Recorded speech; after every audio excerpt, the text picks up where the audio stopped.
This video is brought to you by DraftKings Sportsbook. The NBA season is in full swing, and you can get into the action at DraftKings. Check out DraftKings parlays and same-game parlays, where you can combine multiple bets from the same game for a shot at an even bigger payout. So download the DraftKings app now. You can use promo code BULLYBALL when you sign up. All one word, B-U-L-L-Y, ball. You can do it. I know you can do it. Only at DraftKings Sportsbook. The crown is yours.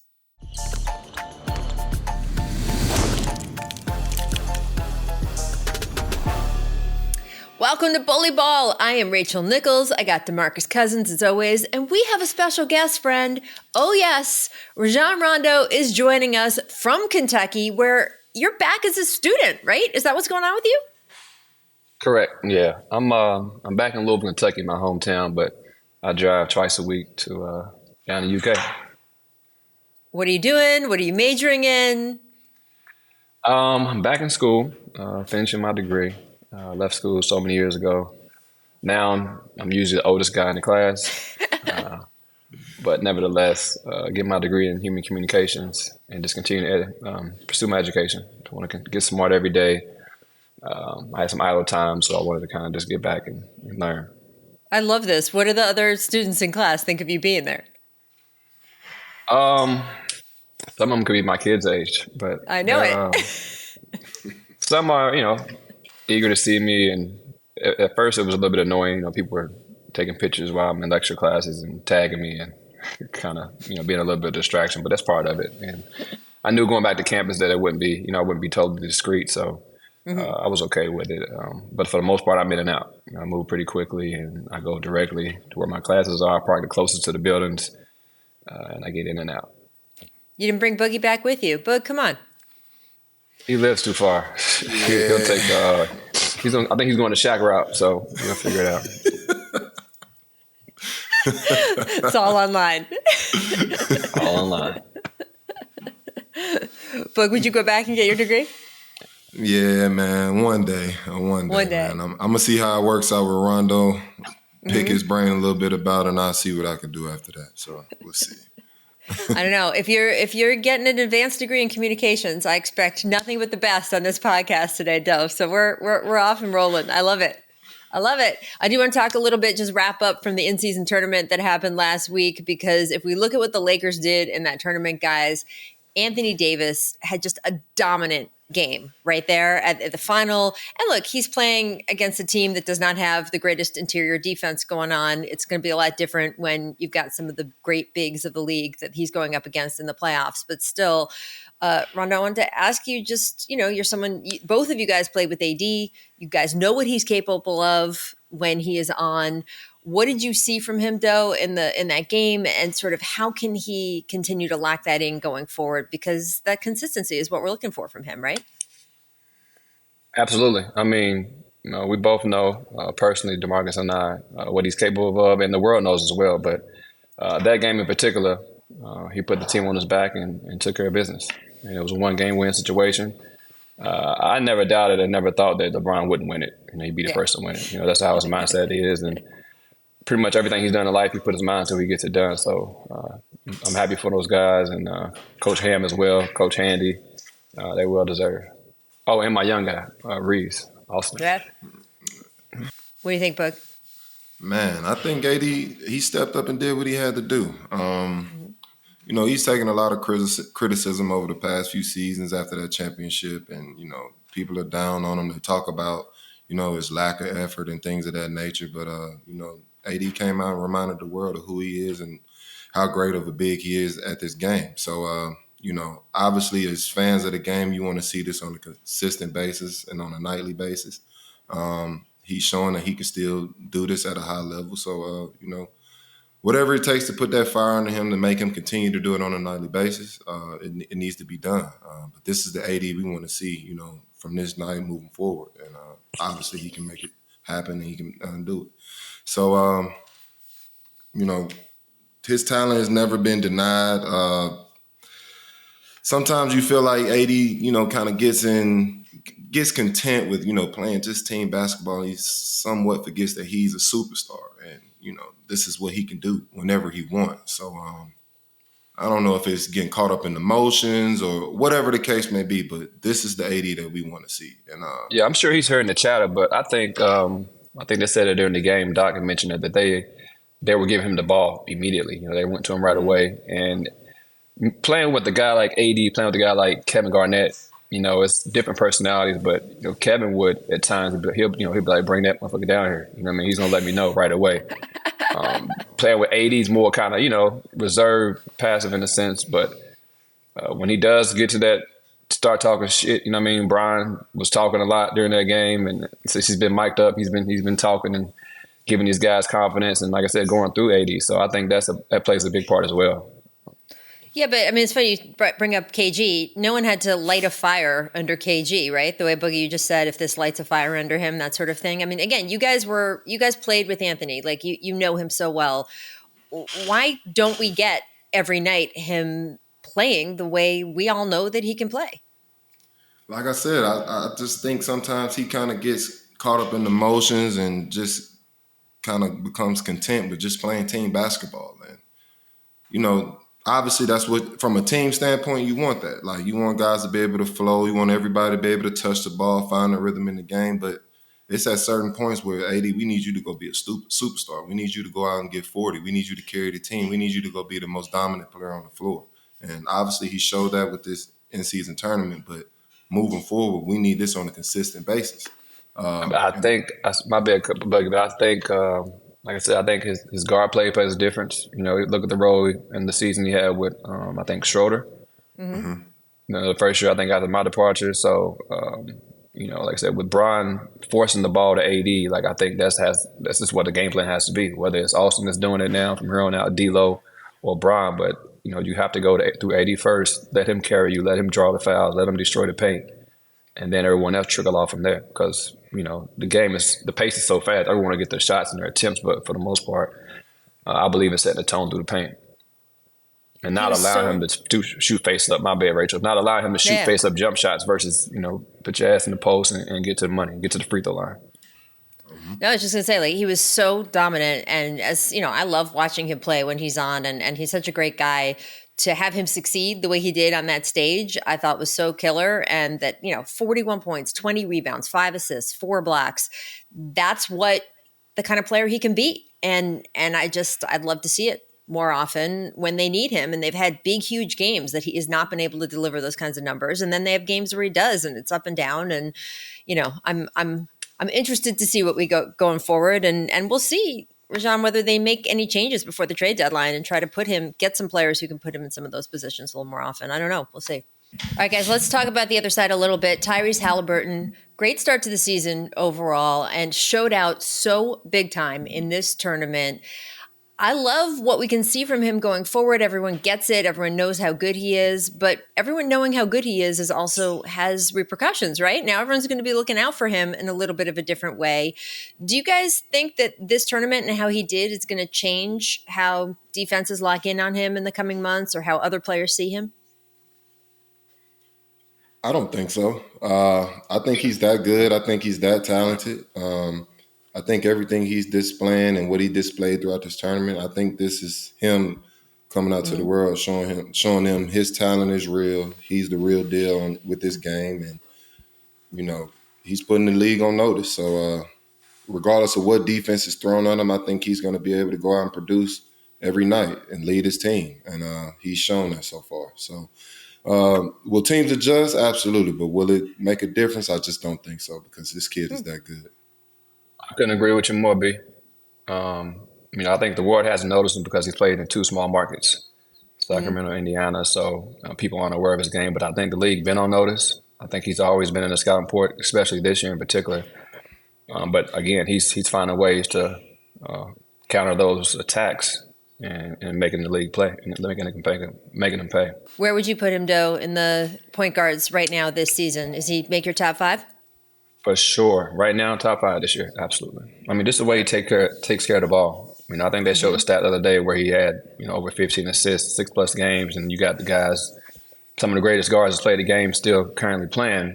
You know, it's like 3 or 4 guys combined that has to do what he does, that he's done in the last 5 years.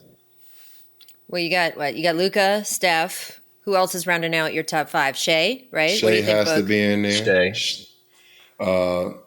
Tyrese, and you got to throw De'Aaron Fox in there. I think it's a Yeah. young guards league right now. It is a young guard league. I mean, man, it's a lot of names we just left out. But I was Yeah, I gonna mean, say, you got is you the Lillard said in this there? year. Like You said this for year, this season, right yeah. now. Yeah, this season. It is a young guards league right now. we leaving out Dame. We leaving out Steph. I put Steph in there. Oh, so y'all got two different. Who you said? Who you got, Rachel? You got Steph, Luka, I got Steph, Luka, Shea. Shay. I'm asking you guys to round up. Those are my 3 that I would say like for sure, and then I'm asking you guys to round out the other 2. But maybe they're not in your top. Maybe those 3 aren't in. Because you got Tyrese or you got De'Aaron Fox. I got Tyrese Halliburton. I got De'Aaron Fox. I got Shea. I got Luka. Okay, What no that Steph. fifth is, Yeah. I mean, it has to go to Steph, but Sadly, I know who is not making your top 5 in anything right now is Zion Williamson. He is struggling a bit again, especially the midseason tournament did not do him a lot of favors once they got to the knockout rounds. Shaquille O'Neal had some commentary. I want to play you a little bit of this, guys. Take a listen. I want to make some points about Zion. Okay. Does not run hard. It's not a diss. It's going to be a lesson from one great big man to another guy that could be a great man. Does not run hard. I had the same problem my first, second year. I thought I was running hard because Charles talked about this all the time. My talent going to get me 20. But when I start going to 20, 30, and 40, it's because I start doing certain things. He doesn't create easy points for himself. I saw a couple times we had a couple guys at the basket. He don't seal, right? He doesn't demand the ball. Like, you got a small guy, and we talk about all the time, barbecue chicken alert. Charles talk about all the time, you can't let a little guy guard you. And he doesn't have that look. Like, I'm not the greatest athlete ever, but I know a look when I see it. In every sport, I know a look. Tiger Woods had that look. Jack Nicholson had that look. You know what I'm saying? Like, he just doesn't have that look, and he doesn't rebound. He does not rebound. I'm sitting there and I'm watching. Because, Charles is on him because, that's Charles's category. I don't want to be on that hard, but he's not ready. But you're saying this also because he could be the best player in the league. In the league. In the league. Yes. Not an all-star. The best player in the league. Again, I was just like him, so I don't want to sit up here, like I was just like that. But, people used to, pull me to the side. I had a guy named Brad Seisler who used to always say, hey, man, okay, you had 24 points, but you're not as working as hard. And I'm like, what are you talking about? He's like, so once he decides to get that killer and go for it, he's going to be a dangerous man.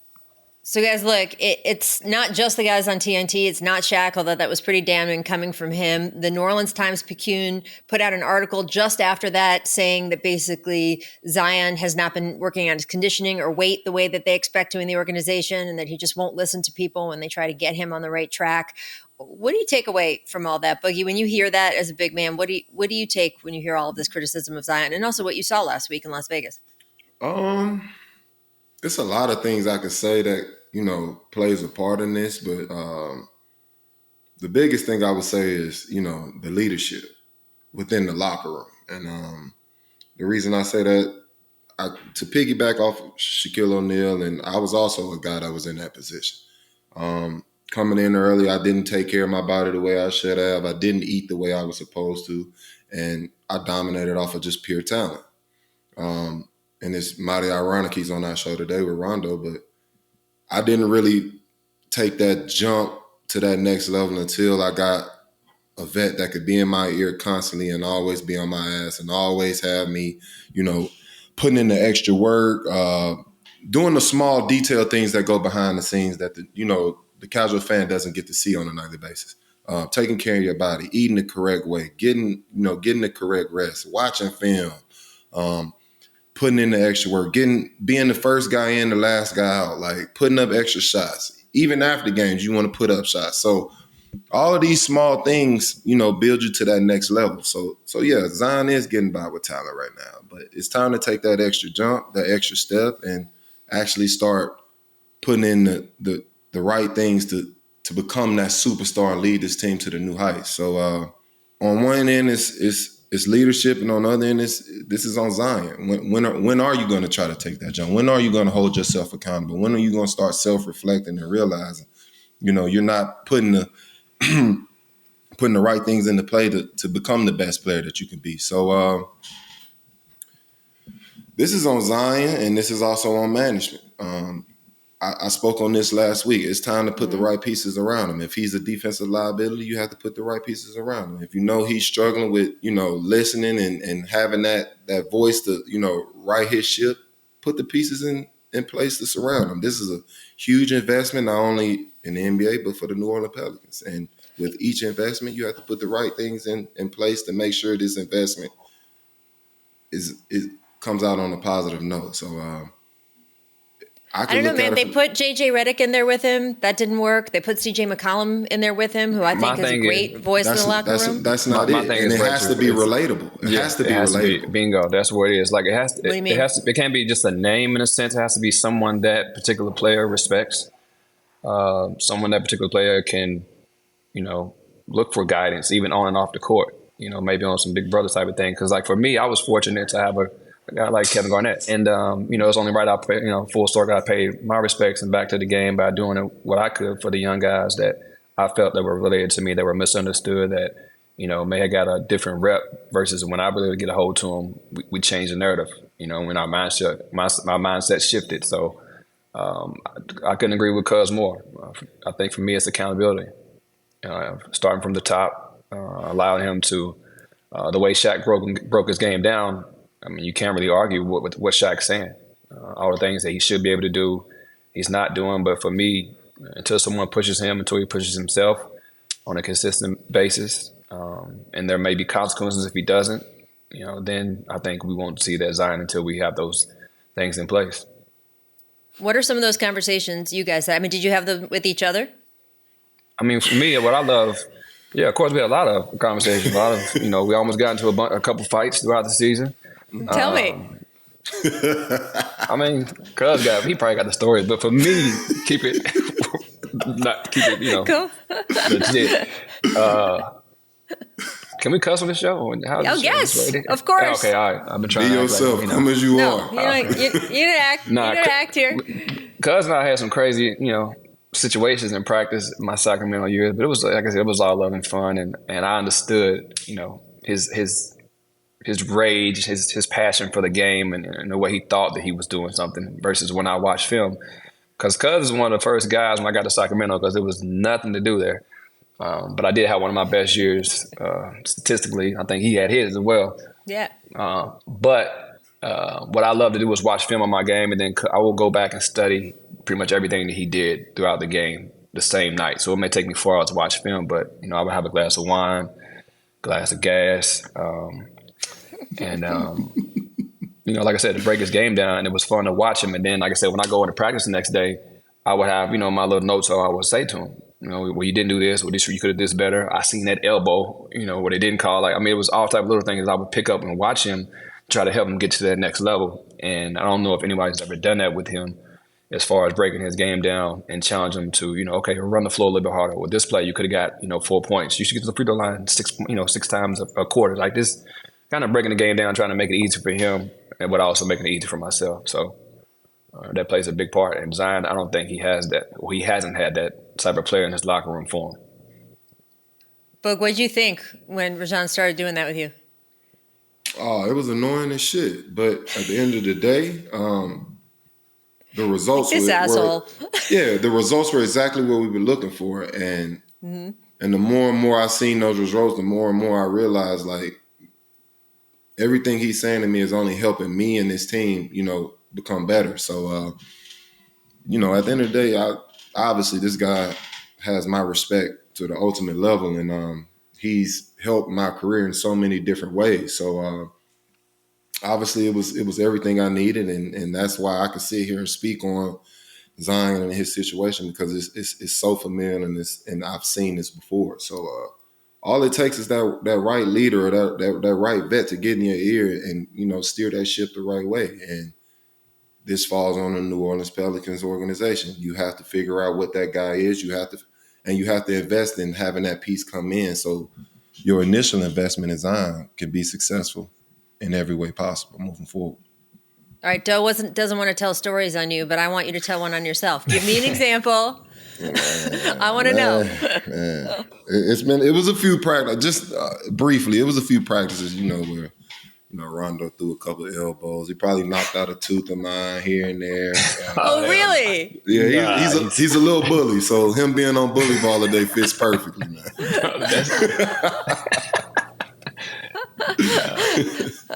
How hard was it to get to eat the way you should? You said at the beginning you didn't take care of your body the way you should have, and again, that's something that just came out in the local paper down there in New Orleans. That they're just, Zion came into the season actually in really good shape, and that since then that he's been up and down a little bit. You can see that he wasn't in great conditioning again last week in Las Vegas. How hard was that for you? How long did it take you to figure that out? The only reason I would say it's hard because you don't realize as a young player coming in when you're young and youthful, like you can literally roll out of bed and go dunk the ball. Like you can eat McDonald's before the game. You can eat Krispy Kreme donuts and all these type of things, and it doesn't really have an effect on you. It's not until you start hitting that age of 25, 26, 27, you might eat that bullshit and you like, damn, my stomach don't feel right first possession of the game. So you have to realize with Zion coming in, he was a young kid. And with young kids, we all have bad habits. We all have bad eating habits. We eat chicken fingers, sugar, just bullshit constantly throughout the day. And, when you're young, it flows through and it's fine. But like I said, Zion's now coming to that age where it's, them milkshakes starting to stick. You can see the little love handles through the jersey a little bit. You know what I mean? So it's just realizing, like, man, it's that time in my career where I have to make these changes if I want longevity in this career and I want to maximize, a full career. So, and like I said, also having that veteran in your ear to help you realize that. And, things start to come full circle. So it's about self-reflection and accountability on this organization to make this or to right this ship. So it's very possible. It's just about going out and doing it. Yeah. It'd be interesting. As I said, they brought in vets. Maybe the right one hasn't clicked with him. It's no secret. It's not that they're in no way, I don't want to make it clear, they are not trying to trade Zion Williamson, but he has not been off limits. Like if you want to call and ask about him, you can call and ask about him. It'll be interesting to see if any team wants to think that maybe a change of pace or a change of scenery will help down the road. I don't know. But obviously that team is not going to be as successful as they want until Zion Williamson can be the player we know he can be. And I'm interested to see if that national attention he got this past week helps. What is the player that we think he can be? Like, what has he? Look, he's so talented. He could get a little bit more engaged on defense. I think that could significantly help. He's just not putting forth the effort. I thought what Shaq said about him not making easy plays for himself is true. He's not helping his teammates out on the floor. There's a lot of good breakdowns out there right now of Zion, who's just he's not closing the way he needs to. He's just not doing a lot of the things that would help players teammates on his team execute what they need to execute. And if he can pull the rope more in all of those places, I think the whole team could get the level of the team could rise up. Yeah, but I think you have to train that way as well. You can't just say I'm gonna do this, but if you don't train that way, you're gonna look bad when you try to go out there and have that type of effort. You'll show your lack of condition. I want to move on, guys, because I want to talk about the Suns a little bit. Bradley Beal is finally coming back on Tuesday. That's the schedule. Suns are actually only 12-10 so far this season, 7th in the West. But part of that is because Bradley Beal, Devin Booker, and KD have yet to play a single game together. So, what do you think is going to make the difference? How is Bradley Beal going to help lift this team up if he is able to come back as healthy as we hope and expect? We all know what he brings to the table. Obviously, he's scored the ball at ease with the best of, in the league. So being able to share the ball a little bit more amongst KD and Book, letting guys feed off of him. He can run the point at times. He plays unselfishly when he wants. And I think, if him buying into Frank Vogel's system, which I believe KD has already defensively, I think they'll continue to elevate and be a lot better than obviously 12-10 in the next 22 games. To piggyback off Rondo, I think he eases the pressure of the two stars, and with any team you would love that. So regardless of who's being the ball handler, which he does add that as well, an extra ball handler to this group. So whoever decides to be the ball handler, you got two monsters coming out pin downs on both wings. So with any opposing team, on a nightly basis, it's pick your poison. So that's a great way to go into any game where it can be any guy's night. You got three guys capable of getting you 30 to 40 points every night. So the Suns are in a good place. But my question is, and this question is specifically for Doe, is with them not you being a traditional point guard and you looking at this team and noticing that they don't have a traditional point guard, what's your whole take with that being a lack on their team? It's just as far as when things get tough, when they hit adversity, in a playoff game, they might be down, 2-0 or, it's a different, type of scheme.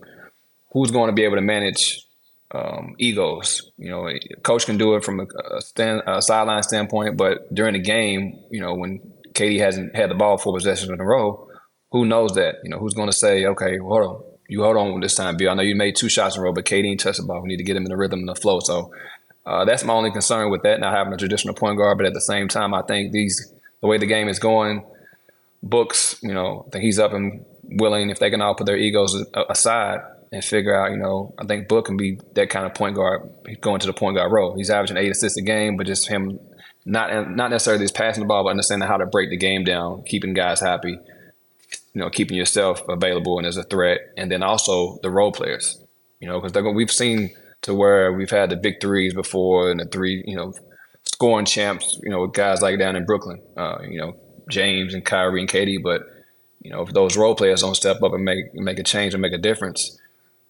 3 offensive juggernauts won't make it work, won't make it happen and get it down in the playoffs. I think Booker's been really good in that role. I've been actually surprised, pleasantly surprised. Like, wow, I didn't know if he could, it's a lot. I mean, it's a really hard job. And I wasn't sure if he could add that to the other really hard job he is doing out on the court. I do think it's a great point, though, is that you're not tested in a playoff situation yet. So we haven't seen what he can do when you're in that kind of pressure and that kind of stuff going on and that level of everything else in the building around you going up. And can you also add that second job to your regular job? But I feel better about this team doing it than some other teams. Like we saw with the Clippers, man, like they needed a traditional point guard. They needed someone who understood how to play that role. And the fact that that's why, James Harden, I don't know how it's going to work out. I don't know how overall that team is going to do when we're all said and done at the end of the season. But I will defend that trade because they needed someone in that role. The other guys on the team were not able to do that, and they needed someone to organize them in that way. I feel like with the Suns, we're maybe seeing that they're okay without it. I thought your point about Frank Vogel is really good. You played for him. You won a title with him. Like, what do you think he is going to be able to do to help these guys in this situation? Lean on the staff. I think he also has a great staff that he brought along with him in Phoenix. Lean on his background. He's had LeBron as well for a player. Understanding, get those guys a buy-in and how we made it work in a bubble. Not necessarily saying somebody's gonna have to come off the bench, one of those guys, but at the same time, just figuring out staggering minutes to where we do have a decent guard on the court that's making the right plays and right moments during the stretch of the games. I'm interested in how they buy into his defensive schemes. That's one thing that I commend Frank on is his thinking, his defensive mindset, the way he thinks the game, the way he's made adjustments throughout games when I played for him. So if they can buy into that with the switching defenses and communicating at a high level, I think they'll do pretty good in the playoffs. That team has so much potential. It's going to be interesting to see now that they're all playing together. Hopefully they all stay healthy. We'll see what happens. All right, we got to move on to our DraftKings segment.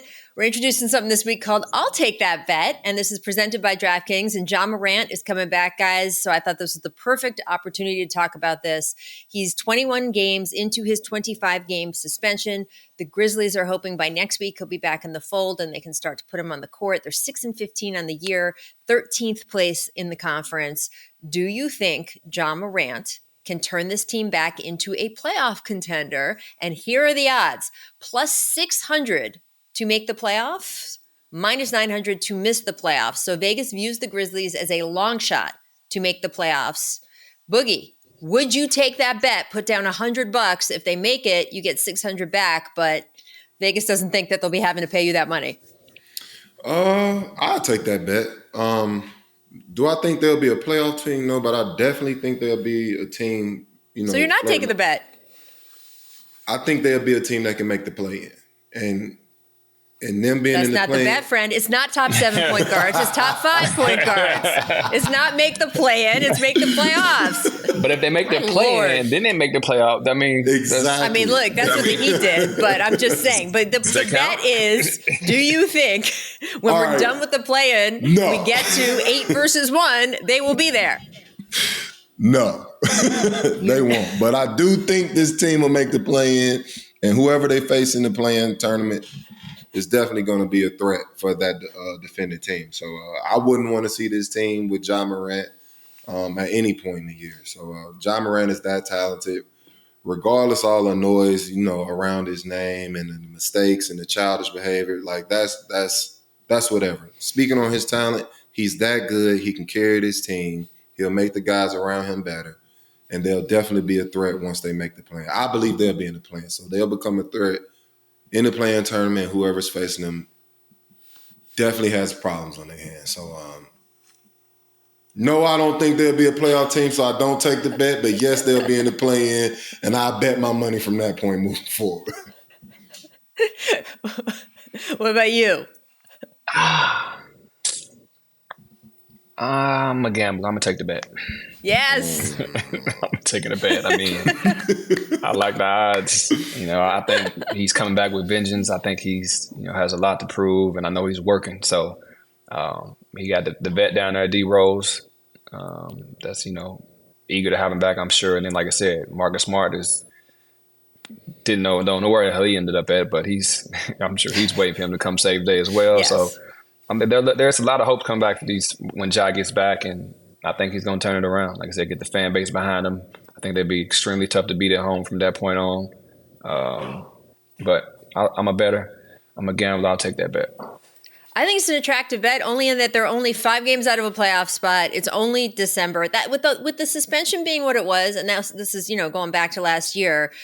25 games is not that much of the season. I get it. I get that it's a chunk and it gets you off to a bad start and all of that stuff, but they have plenty of time to recover. So I expect them to take a little bit to shake the rust off. I don't think it's going to happen, overnight, but I feel like, Rajon, you've got the smart money there. We'll see what happens. We'll come back to it at the end of the year, see if that was a good bet to take. I don't know. All right, got to get to set a reminder because we got good games going on this weekend. All right, I'm going to read out some of the games. Y'all tell me what you think is the game you want to watch. What is your game of the week? So Tuesday, we got Lakers at Mavs, Warriors at Suns, and that is going to be Bradley Beal coming back on that game. Pacers at Bucks on Wednesday. That is, of course, going to be a little rematch of what happened in the in-season tournament. And the reason that one is exciting to me is because Mr. Halliburton did the little Dame Time celebration. That Damian Lillard is going to have some attention on that in Wednesday's game. And you guys didn't put Dame in your top 5 point guards, but I know that he is still adjusting to being in Milwaukee. You said this season, Rachel. Don't. I know. No. Just this season. That's what I said. I know he's still adjusting. This was my sentence, that I know he's still adjusting to being in Milwaukee. So I get why he didn't make your list yet. But I will say he is still as dangerous a motherfucker as ever. And that, I'm interested to see what kind of revenge he has going in this game. Or if the Pacers, who showed out and they beat them, can do it again. So I think that's going to be juicy. You've got the Wolves at the Mavericks. Again, more Luka time, and the Timberwolves have been on fire so far in this young season. Thunder at Kings. That's an attractive young player matchup. And on Friday, you've got the Magic at the Celtics. Orlando has won its last 4 against Boston, and in general is tearing it up so far in this young season. So a lot of good games going on. I think which one is the one that fascinates me the most, because I like the drama. Y'all know I like the drama, and we got drama potentially on Wednesday. But what do you guys think? What's your favorite one, Book, of this week? I'm going to go with that Thunder Kings game. We were talking about the top 5 PGs in the league right now, and that's 2 of them right there, and Shea and De'Aaron Fox. So I'm excited for that matchup. 2 young teams, figuring it out. Both potentially top of the West teams, and I think that'll be a great matchup for the fans. So I'm excited for that one. I'm excited for all of them. I think I played for damn near all the teams on the list here.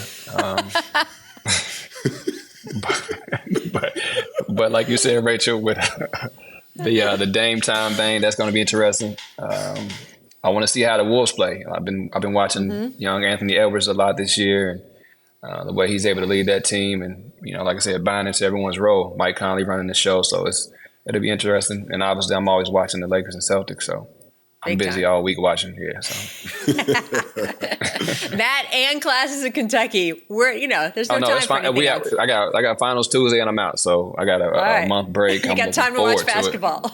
I do. There we go. All right, doom scroll. So this is where we kind of look at some of the social media hits of the week, see what's popping, and what's going on. I've been getting a ton of attention this week is our own teammates here on Show Basketball, Kevin Garnett, Paul Pierce. You know them well. They did a live stream during the in-season tournament final, and one topic was if LeBron is currently a top 5 player in the league this season. So this goes into back to our point guard discussion. He's obviously top 5 of all time. That's not the conversation. Right now, this season, is he a top 5 player in the league at age nearly 39? And I think his birthday is 2 weeks from now. It got very heated between Kevin and the Truth. I want you guys to take a listen to what your former teammates, Doe, had to say. Is he top 5 in the league still, LeBron? Hell yeah. That's what's making it Hell impressive. Yeah. That's You don't exactly think what's so, making it impressive. What? Bron ain't top 5 in the league. Name 4 other players better than Bron right now that you picking. Luka Doncic, the Joker, No, Embiid, no, I'm not picking none of these niggas over. Giannis, and Tatum. I Shut up. Tatum, I love I that. saw motherfuckers. Please stop with this nonsense. Oh, You man, stop, P, nigga. that was impressive. Man, get your ass out of here. Right away. I saw Joel That was Embiid have impressive. 15 points in the final game. That was Get your impressive. garbage ass out of here. Man, Fuck is you talking about, think you bum? had that one in you, bro. What the fuck is you talking about, Man, nigga? You act like right you out don't the nigga gate. know basketball. Nigga, you don't Right know out the basketball, nigga. Luka, Hey, ain't right never out been the to no gate. motherfucking final. Luka Cupcake. Doncic What the ain't fuck is you started talking you about? hard on Luka, bro. What, Cupcake. You talking that goofy NBA. shit. You talking Bron, nigga. 66,000 minutes, nigga. Respect, Lord. Nigga 38 doing it. Fuck is you talking Those about? guys aren't greater than Bron all Niggas the time. I'm cupcakes saying when they top come to 5 Bron. all I'm talking about I'm saying cupcakes. top 5 today. Nigga, I'm talking about today. We're not talking about body of work Fuck now. is you talking about then? Cupcake? Fuck you talking about? Motherfucking B had 15 points in a game 7. Al Horford. Wanna hear Al that Horford has shit? Embiid's Get the number. fuck out of here. Bron, nigga. I ain't putting none of them niggas in front of Bron. Jordan? Yeah. When all of a sudden Cole? you became a Yeah. Bron. I ain't no Bron fan. I ain't no Bron fan. I ain't no Bron fan. I'm Since you Lord retired, first, you all nigga. the way- you all I'm on Lord Bron. You all first. on Secondly, Bron. nah, I'm calling it a spade a spade. This is straight spades. Spade. Fuck is you talking about? These are spades. We ain't never seen no nigga have Hey, 39,000. get this man a LeBron jersey real quick so you can put it on. Remember when you asked if we could curse on this show? I see. Yeah, I see it now. I think you've got your answer. All right. So, as you said, this is every day between the two of them. But now that you've gotten to see what their argument was, what do you think, though? Where are you on this? Which of your former teammates are you siding with? He just proved it. He's top 5. He just put his mind to something. Who's the first champion of the end season tournament? Bron. For sure, top 5. What do you think, Boog? Pete, I think Pete just wanted to argue. They love to argue with each other. Well, yeah, you know that. Yeah, What do you think, Boogie? I'm another guy that likes to argue, but I'm gonna go with Paul on this. Oh, okay. Man, I know, you sipping I know. too, man. It's early. It's I 8 a.m. out there. How you lit like that already? I'm actually tripping. not, but as soon as we get done with this, I'm gonna do that. But anyway, He just won the end season tournament, bro. I'm not mad at that. I'm not How's he taking not away top from 5? I'm not taking away from any legend that this guy has done throughout his career. I'm not. He's legendary. He's Yeah, top They went 5. 7-0. When it was time to win, he hit the button and they won. Where are they right MVP. now? What are we talking about? Where are they right What are now we in the talking about? West? Where are they right now in the West? I don't know. Like I said, man, listen, I played on veteran teams. Like it ain't, when we hit the button, we hit the button. So we trying to It's get two guys healthy. veterans on the Atlanta. team. It's 2 veterans, him and AD. What's that mean? What you saying? This isn't a veteran team. It's 2 vets. Everybody else is babies. Like it's 2 guys Yeah, with but I'm 10 saying- plus. It's 2 guys with 10 plus years on the. Who's in your That's not top a 5, veteran right? team. Nikola Jokic is in your top 5 right now this Yes, season, Giannis. correct? Yes, Okay. Giannis, Luka, Nikola, Embiid has to be in there. He just had 50 the other night, and I know we talking about what he did last season. We talking about right now, top 5, right now. We're not talking about the previous. Yeah, all those things can be brought up when we start talking about an overall career. All those things can be brought up, but when it comes to top 5 right now in the NBA, LeBron isn't, and that's okay. He's 38, 39 years old. He isn't supposed to be. The fact that he's still even flirting in the conversation, more credit to LeBron. But as of right now, he's just not top 5, and that's okay. It's not a knock to him. It's just not. I feel like he's closer to top 5 now than he was last season. Like, that's what's amazing to me. If it was one game, who had to win a game? Who gonna win the game? Anybody in the league? I'm going with LeBron. But that's not what this conversation is. We're talking about top 5 in the league. You talking about stats, or I'm talking about Well, what else? What else determines what's top 5? What else determines? Stats. And right now, statistically, team-wise or individual-wise, LeBron is in top 5. They just won a team. Congratulations. Everybody was trying to win this tournament. Congratulations. I'm not taking that away from him. That alone, well, if that's the case, AD's top 5 right now too then, right? No, AD ain't top 5 right now. Why? He had 40 and 20 and he just won the in-season tournament. That's the point I'm making. That doesn't matter. Yeah. But 7 games, 7-0, Bron is the incredible. It's the reason why they went 7-0. I'm not disagreeing. When it had to be, when it counted. I'm not disagreeing. When things mattered, they hit the button. And that's a different conversation. When we start talking about when things matter, LeBron's going to be the first guy I bring up. As of right now. This season. See, I think what he's done this season, as I said, like last season, I don't think he quite had what he has this season, which is crazy, by the way, about someone who's this age. But he's gotten them, out of games that they had no business sort of struggling in. He's the one who's putting in 40 minutes, right? All this stuff. He's put in all these points. He's the one who's been the backbone of the team. AD has had a very up and down season already, and LeBron has been consistent and been there. And then, I think this tournament was a great showcase for him because it showed what Doe's saying is that when he wants to do something, he can still go out and do it. Absolutely. I would put him in that category this season, which is funny because I wouldn't have said he's been there the whole way through the last couple of years, but this season he showed out so far. So I don't know, but it's you got to, when you only 5, there's only 5 slots. It does get tough there because there's other guys. I'm putting LeBron at 6.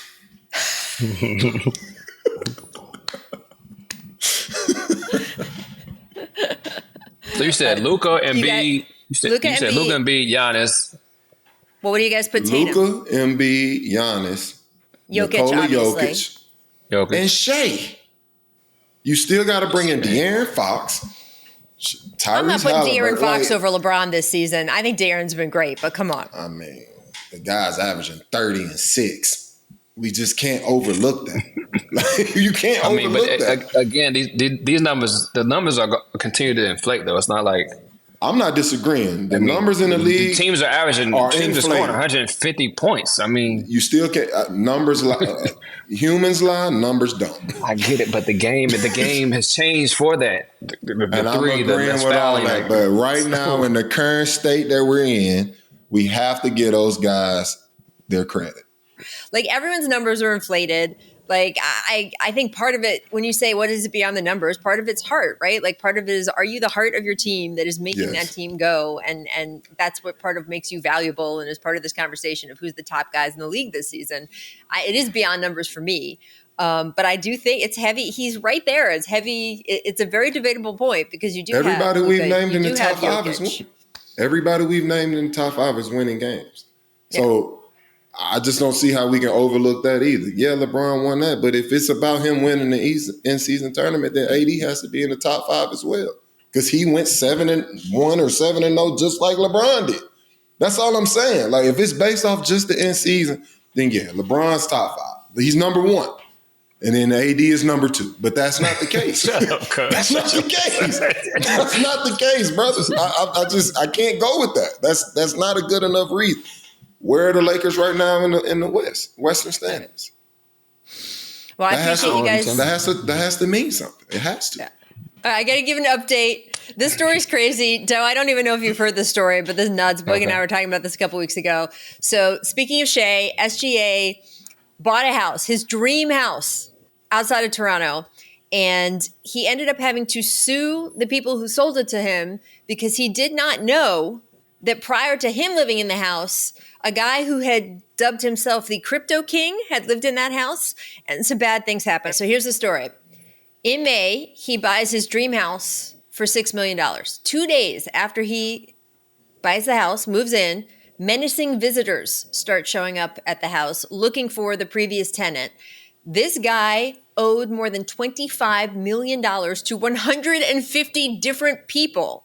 And apparently these people who were coming to the house looking for this guy were not playing around. Earlier in the year, another group of people came to the house, looked for the guy, found him there, kidnapped him, beat the shit out of him, completely like rearranged his face, finally released him. And now they were coming back. And instead of this guy being at the door, Shay and his, people in his family are at the door.